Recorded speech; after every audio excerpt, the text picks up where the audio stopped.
selamat datang dalam presentasi ini. Kita akan memulai pembahasan mendalam mengenai struktur Mishnah, dimulai dengan divisi pertama yang dikenal sebagai Zeraim, yang secara harfiah berarti benih. Bagian ini merupakan fondasi penting dalam hukum Yudaisme yang mengatur interaksi antara manusia, tanah, dan Sang Pencipta.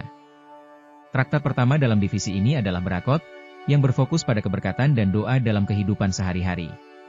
Pembahasan mencakup tata cara pembacaan Shema, pelaksanaan tefillah atau doa 18 dengan adab yang tepat menghadap Yerusalem, serta penetapan rumusan syukur atas berbagai jenis makanan dan fenomena alam.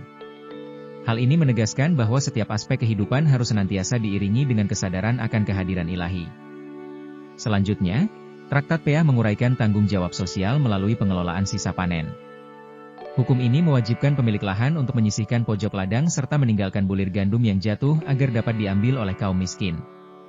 Melalui regulasi mengenai kriteria penerima bantuan, traktat ini menetapkan standar keadilan sosial dan filantropi dalam masyarakat agraris. Traktat Demai membahas kompleksitas hasil bumi yang diragukan status persepuluhannya ketika dibeli dari masyarakat umum. Untuk memastikan kesucian makanan yang dikonsumsi, dokumen ini menetapkan prosedur sistematis dalam pemisahan terumah dan maaser. Hal ini bertujuan untuk menjaga integritas pelaksanaan hukum agama di tengah interaksi ekonomi sehari-hari. Beralih ke Traktat Kilaim, kita menemukan aturan mengenai larangan percampuran antara berbagai jenis makhluk hidup atau tanaman. Larangan ini mencakup aspek pertanian, seperti larangan mencangkok dua jenis benih berbeda, hingga aspek sandang melalui larangan penggunaan saatnes, yaitu pakaian yang mencampurkan bahan wol dan linen secara bersamaan. Traktat Shebiit menguraikan konsep tahun sabat bagi tanah, di mana pada tahun ke-7 lahan harus diistirahatkan dari segala aktivitas pertanian. Selain aspek agraris, traktat ini juga menjelaskan mekanisme prosbul, sebuah inovasi hukum yang memungkinkan pembebasan hutang tetap berjalan tanpa menghambat sirkulasi pinjaman bagi mereka yang membutuhkan bantuan finansial. Dalam Traktat Rumot, fokus beralih pada persembahan angkat yang dikhususkan bagi para imam.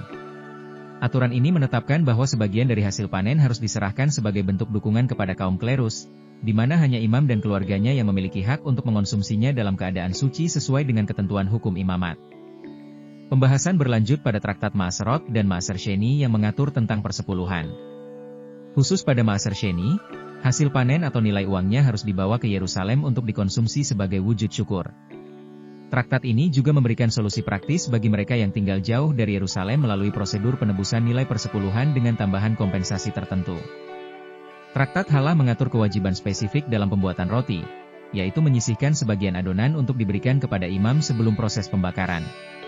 Aturan ini berlaku secara ketat bagi adonan yang terbuat dari 5 jenis gandum utama, sebagai bentuk dedikasi dari hasil olahan tangan manusia kepada pelayanan religius. Sebagai penutup dari divisi Zeraim, Traktat Bikuri membahas persembahan hasil pertama dari tanah yang dibawa ke Bait Suci. Traktat ini mendetailkan prosesi upacara penyerahan kepada imam yang disertai dengan pembacaan pengakuan syukur, serta menetapkan status hukum hasil pertama tersebut sebagai hak milik imam. Dengan ini, seluruh siklus pertanian ditutup dengan pengakuan syukur yang hikmat atas pemeliharaan Tuhan terhadap hasil bumi. Mishnah, kompilasi hukum lisan Yahudi, diteruskan dari guru ke murid, disusun sekitar 1800 tahun lalu, menjadi dasar Talmud, tetapi bukan bagian dari kanon Alkitab. Tradisi yang ditautkan ke ajaran dari Sinai. Buku Mishnah itu langka. Toko kami menghadirkan terjemahannya.